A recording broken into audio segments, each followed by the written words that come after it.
नमस्कार दोस्तों, आज फिर आपका स्वागत है क्राउन इमिग्रेशन के यूट्यूब चैनल पर। तो आज का जो हमारा विषय है, जो अभी हमारे पास लेटेस्ट कनाडा की फेडरल कोर्ट्स की 3 जजमेंटें आई हैं, जो कि तीनों की तीनों ये जजमेंटें एप्लीकेंट के फेवर में आई हैं, जो उन्होंने वहाँ पर अपनी एडमिनिस्ट्रेटिव रिव्यू डाली थी। तो ये बहुत ही इंटरेस्टिंग जजमेंटें हैं और मैंने बहुत सारी वीडियोस में बताया है कि मैं खुद भी काफ़ी इंटरेस्ट रखता हूँ ऐसी चीज़ें सीखने के लिए, और लेटेस्ट जो भी जजमेंटें आती हैं उनको हम पढ़ते हैं।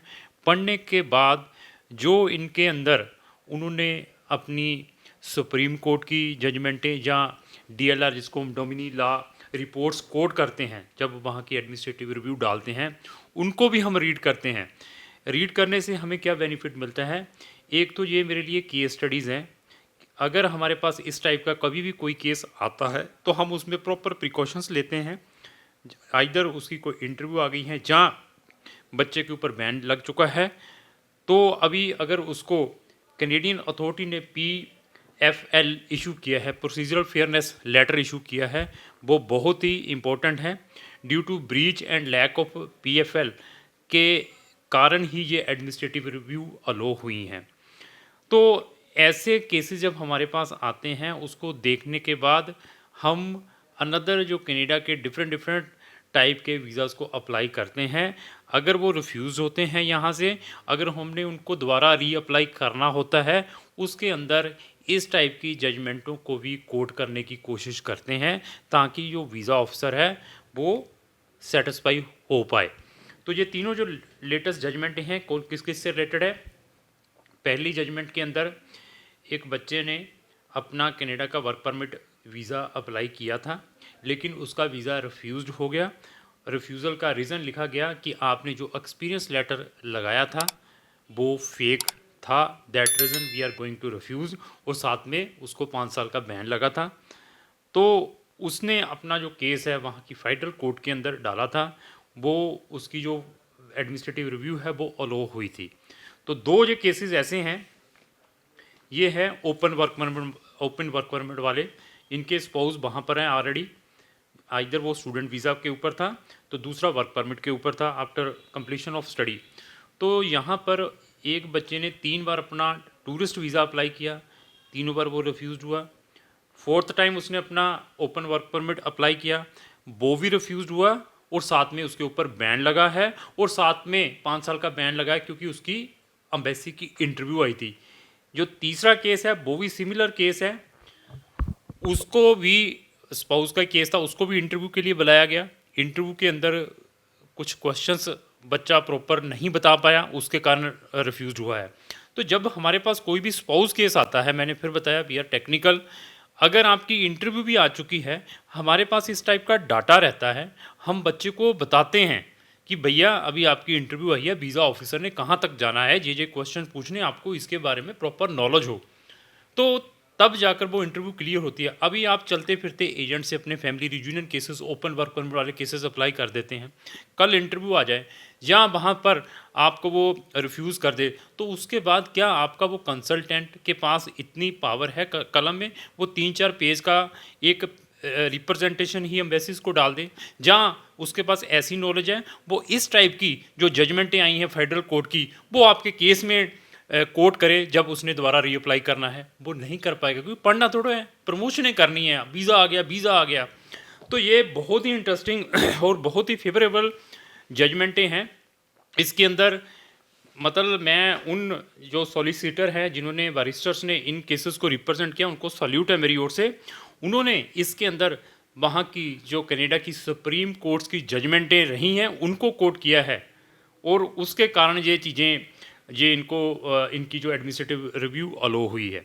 तो मैंने जो सुप्रीम कोर्ट की जजमेंटें इसके अंदर कोट की हैं उनको भी रीड किया है। उसको भी पढ़ने के बाद बहुत ही आनंद आता है, बहुत ही नॉलेज बढ़ती है। तो ऐसी चीज़ें हम जब भी कनाडा का कोई भी वीज़ा अप्लाई करते हैं, बार बार रिफ्यूज़ हो रहे हैं, आप एक जेन्युइन है, तो इस वे से भी लेने की कोशिश करते हैं। अभी ये जो मैंने जजमेंटें आपको बताई हैं, इनको वहाँ पर जब हम डाल देते हैं 1-1 साल लगता है, और इसके ऊपर बहुत सारे एक्सपेंसेस भी हैं। और एक्सपेंसेस क्या है? 4-4 हज़ार कनेडियन डॉलर के क्योंकि वहाँ के लॉयर ने करना है, मेरे जैसे ने तो करना नहीं है, जो वहाँ का एडवोकेट है, वहाँ का सोलिसिटर है, तो फिर जाके आपका डिसीज़न आना है। अभी ऐसा तो नहीं है कि आपका डिसीज़न आपके फेवर में आए, अभी डिपेंड है जज के ऊपर, आपके लॉयर के ऊपर। वो आपका लॉयर कितना कम्पिटेंट है, जिसने आपका केस रिप्रेजेंट किया है उसने कितने सपोर्टिंग डॉक्यूमेंट लगाए थे, जब आपने अपनी जो फेयरनेस का लेटर आता है प्रोसीजरल फेयरनेस का, तो उसके बाद आपने किस वे से रिप्रेजेंटेशन डाली थी, जब आपने अप्लाई किया था कैसे ऐसे सपोर्टिंग डॉक्यूमेंट लगाए थे, जब आपने अपना ये केस वहाँ की फेडरल कोर्ट में डालना है, तो वो सपोर्टिंग डॉक्यूमेंट कितने इंपॉर्टेंट है वो ही कर सकता है जो आपका कम्पिटेंट कंसल्टेंट है। अभी ये है, इसके अलावा ऐसे केसेस की जो रिव्यू है रिजेक्ट भी होती है, वो भी साथ में लेकर चलना है, क्योंकि जो डिसीजन है वो वहाँ के जज ने देना है। जैसे मैं यहाँ पर भी बताता हूँ, there is no guarantee and warranty for any type of visa. इसी तरीके से इसमें ये नहीं है कि अभी मैंने 3,000 या 4,000 डॉलर कैनेडियन खर्च दिया है कि अभी मेरे फेवर में आ जाएगा, बट डिपेंड है आपकी प्रोफाइल कैसी है, आप कितने जेन्युइन हैं, आपके रिलेशन कैसे हैं। तो अभी मैं आपको एक तो 22 पेज की जजमेंट है, मैं तो थक जाऊंगा पढ़ते पढ़ते, लेकिन आप पढ़ेंगे ना, आपका दिल करेगा अगर ये 100 पेज की भी हो ना, मैं इसको कंप्लीट करके पढ़ के ही फिनिश करूं, बीच में ना छोड़ूं। तो ये 5 पेज की जजमेंट है, ये भी मेरे पास है पढ़ी हुई, और ये 8 पेज की जजमेंट है। जो वीज़ा रिफ्यूज़ होते हैं कौन से मिस रिप्रेजेंटेशंस के कारण, जिसमें आपका पैराग्राफ 41A और 42A लगता है, वीज़ा भी रिफ्यूज़ होता है, साथ में मिस रिप्रेजेंटेशन का भी रीज़न लगता है, तो उस तब हम इस टाइप की चीज़ों को करते हैं, वहाँ की कोर्ट में डालते हैं। तो मैं थोड़ी सी ये जजमेंट आपको बताऊंगा कि ये जजमेंट के अंदर क्या क्या लिखा हुआ है, बहुत ही इंटरेस्टिंग जजमेंट है। तो ये 5 पेज की है, इसके बारे में मैं बताता हूँ आपको। तो ये पंजाब का ही है लड़का, मैं इसका टाइटल बताऊंगा। इसका टाइटल में है मिस्टर सिद्धू जी है, और वहाँ की ministry of citizen and immigration respondent है, एप्लीकेंट है मिस्टर सिद्धू। और ये जो जजमेंट आई है वो आई है 2020, ये 22, ये अभी मैं इसको पढ़ के बताता हूँ आपको सारे का सारा, तो फिर आप इसको देखना। इसके अंदर mister Sidhu seeks judicial review of the decision dated so and so made by the visa officer working in high commission of New Delhi refusing his application for work permit. The application was made pursuant to the Immigration and Refugee Protection and so and so. The applicant is a citizen of India. He applied for a work permit to allow him to work in Canada as a companion of senior person. तो वहाँ पर नैनी के लिए जा रहा था। In support of his application, he submitted a reference letter from Dr. so and so who was employed at so and so hospital. तो उसने साथ में एक रेफरेंस लेटर लगाया था किसी डॉक्टर का जहाँ पर वो वर्किंग कर रहा था। अकॉर्डिंग टू द, फिर क्या हुआ कि उसने अपने GCMS कोड वहाँ से अरेंज करवाया, GCM जहाँ जिसको हम कैप्स नोट कहते हैं, वो निकलवाए। A visa officer identified by the initial GS, जो वीज़ा ऑफिसर था उसका वहाँ पर नाम एज ए GS मैंशन किया हुआ था। Contacted the so and so hospital to inquire about the reference letter. तो उस वीज़ा ऑफिसर ने उस कंसर्न हॉस्पिटल में कॉन्टैक्ट किया, and the GSCC note record that his this officer spoke with doctor so and so who advise that there was no record of employ named so and so shown in the hospital record. तो जब visa officer ने उस hospital में contact किया, तो आगे जिस doctor ने फ़ोन उठाया उसने बताया कि इस नाम का कोई भी एम्प्लॉय हमारे हॉस्पिटल में काम नहीं करता है। Doctor suggested that the officer contacted to doctor so and so. तो उस डॉक्टर ने साथ में ये भी बताया कि आप इस डॉक्टर को कॉन्टैक्ट करें जो कि जिसने इस लेटर को इशू किया है, वो ही इसका जवाब दे पाएगा। तो the officer did not speak with doctor so and so, but जो वीज़ा ऑफिसर था उसने उस डॉक्टर को से कॉन्टैक्ट नहीं किया, but a procedural fairness letter, फिर बता दिया ये जो PFL है ना, it is very important, letter dated so and so was sent to the applicant, और एप्लीकेंट को वो प्रोसीजरल फेयरनेस लेटर भेज दिया डेटेड 16, उसके अंदर उसने क्या लिखा, upon review of your application and after conducting a verification I have reasonable ground to believe that your letter of reference from so and so hospital stating you work as a so and getting so and so salary per month since so and so is fake, उसने साथ में लिखा कि वो fraudulent और fake डाला पाया गया, because this document form a key part of your application to enter Canada as a worker, जो कि एक सपोर्टिंग डॉक्यूमेंट था आपकी एप्लीकेशन में, जिसके कारण आपने कनाडा में इंटर होना था। I am the concern that this misrepresentation was liable to induce an error in administration of Immigration and Refugee Protection Act. The applicant responded to the procedural fairness by sending an affidavit. तो applicant ने उस PFL letter का response दिया एक affidavit के through new Delhi high commission को। In the affidavit declared on so and so date the applicant asked for documents supporting the concern about his reference letter. In the negative decision the officer found that the applicant had made a misrepresentation and was inadmissible to Canada pursuant to paragraph so and so 41A लगाया इसके ऊपर। अगर 2A लगाता तो साथ में 5 साल का बैन भी होना था, उसने 41A ही लगाया है, वीज़ा ही रिफ्यूज़ किया है मिसरिप्रेजेंटेशन के कारण। Among other thing the applicant argue the officer breached his right to procedural fairness failing to disclose to him in the procedural fairness letter the information about the telephone call to dash hospital.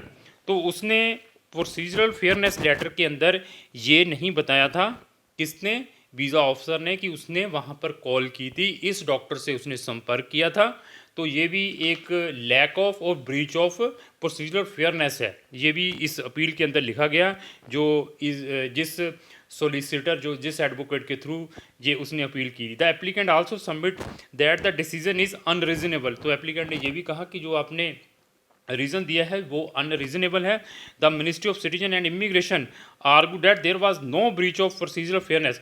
तो ministry of जो respondent था, जो immigration थी, जो IRCC है, उसने कहा कि हमने इसमें कोई भी ब्रीच ऑफ प्रोसीजरल नहीं किया है, हमने जो डिसीजन लिया है वो करेक्ट लिया है, आपका वीज़ा रिफ्यूज़ किया है। उसके बाद issuance of procedural fairness are reviewed upon the standard of correctness. अभी इसके अंदर एक जजमेंट कोर्ट की है उस एडवोकेट ने, वो जजमेंट है वहाँ की सुप्रीम कोर्ट रिपोर्ट 339, वो किसकी है, Canada ministry of citizen and immigration versus Khosa 2009। अगर ये आप जजमेंट देखेंगे, इसके अंदर आपको देख के आइडिया आ जाएगा कि जो डिसीज़न इस एप्लीकेशन के ऊपर लिया है मिस रिप्रेजेंटेशन का IRCC ने या कैनेडियन अथॉरिटी ने, वो गलत है। मैंने ये सुप्रीम कोर्ट की भी जजमेंट पढ़ी है, और इसने एक इसके अंदर एक जजमेंट दी है DLR, जिसको हम डोमिनो लॉ रिपोर्ट कहते हैं, वो भी इसके अंदर दी है, उसको भी मैंने पढ़ा। उसको भी पढ़ने से ये लगता है कि जो वीज़ा ऑफिसर ने है उसके साथ फेयरनेस नहीं किया है, उसके साथ प्रॉपर उसको अपॉर्चुनिटी नहीं दी है। In my opinion there was a breach of procedural fairness. अब बता भी दिया, जज ने बता दिया। The manner in which the officer dealt with the applicant application, उसने बता दिया कि ये जो प्रोसीजरल फेयरनेस के मैनर के अकॉर्डिंग एप्लीकेंट से डील नहीं किया है वीज़ा ऑफिसर ने। The author of the procedural fairness did not provide sufficient information about the basic of his concern about the applicant reference letter. मैंने फिर बता दिया, विदाउट डॉक्यूमेंट्री एविडेंस कोर्ट किसी भी चीज़ को मानता नहीं है, और वो कोर्ट कचहरियों में ये है वो देखा जाता है कि एप्लीकेंट को कितनी अपॉर्चुनिटीज़ दी गई हैं अगर उसका कोई वीज़ा हम रिफ्यूज़ कर रहे हैं। तो ये चीज़ें ही did not clear say where were the credibility concern. The officer who denied the application work permit application made a negative credibility finding which led to misrepresentation finding without ensuring the basis of the credibility concern was made clear to the applicant. The consequences of the misrepresentation finding are significant for applicant. While no person seeking a benefit under the act is entitled to a positive outcome, he or she is entitled to fair treatment. Nothing in section 416 of act displays with obligation. It is not necessary for me to address the argument about the reasonableness of decision detail. A decision made in breach of procedural fairness cannot meet the standard of reason.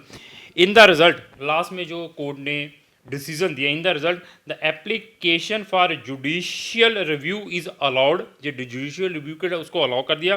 The decision of the officer is set aside and matter is remitted to another officer for determination. फिर another office को allow किया गया, जो उसका decision था उसको court ने कहा है कि गलत है, जो उसका वीज़ा रिफ्यूज़ किया है।